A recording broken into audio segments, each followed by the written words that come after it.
What do you think he did? He takes out a pen, proceeds to write one of the most beautiful songs in history. It is well with my soul.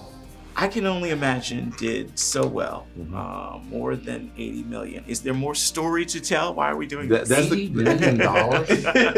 We did good. We did good. Yeah. We have a policy at Kingdom that best idea wins. I think is the question of the hour. I mean, that was the question I had when they started talking about doing a sequel. I was very skeptical. I was like, no, let's not rock the boat. That was a great moment. Let's move forward. But they're like, have you heard about this song that Bart wrote called Even If, and his journey as a father? And I was like, oh, tell me more. So they got to the end of telling me the story, and they're like, it's kind of like the spiritual sequel to I Can Only Imagine. I was like, no, that's the actual sequel. I can get that greenlit tomorrow. Wow. And I was like, and I'd be willing to direct that with my partner, Brett McCorkle.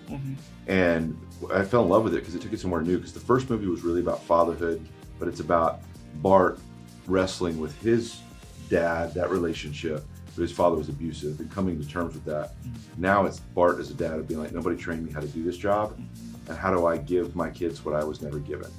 And so it's really about fighting through that, finding the gratitude in the messiness, and finding kind of God's hope for kind of engaging, being the dad you want to be. Speaking of that, Dennis, you returned to bring Arthur back to screen. How is he different this go round than the Arthur we saw? And I Can Only Imagine. I think he's kind of in memory. Here he's being told in memory. So maybe he's a little softer in that sense. Because it's in Bart's memory. That's a good point. It comes back. I never thought about that. That's a great point. Yeah, I never did either. That's awesome. It's true. Very good question, though. It's true. So how are you feeling as we sit here close to release? Yeah. How are you feeling about what you've done? You know, I'm excited. The cast on this one just absolutely crushed it. And so we brought back the originals. Dennis is a non-negotiable. John Michael is a non-negotiable. So we brought back all the originals, and just getting these people back together 8 years after we made the first one, that in of itself was a gift. But then we got to add to the cast these new characters, and bringing Milo Ventimiglia in to play Tim Timmons as this kind of spiritual guide. Milo steals the show. He's great. And then Ariel Kebbel playing, his wife Hillary, and then Sammy Dell playing Bart's son Sam. Just the cast members, everybody plays their notes just right.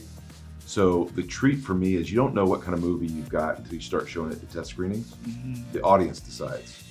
And it's always, that's the part where I have the most nerves. But sitting in an audience and watching them embrace this and seeing that surge in the crowd the way that they surged in the first one, but to be a fresh story, it's special. It's special. I can't wait for audiences to see it. I'm really proud of what these guys did. Whatever you're going through, all of the storms, pain, trauma, God is in the fire. You're never alone.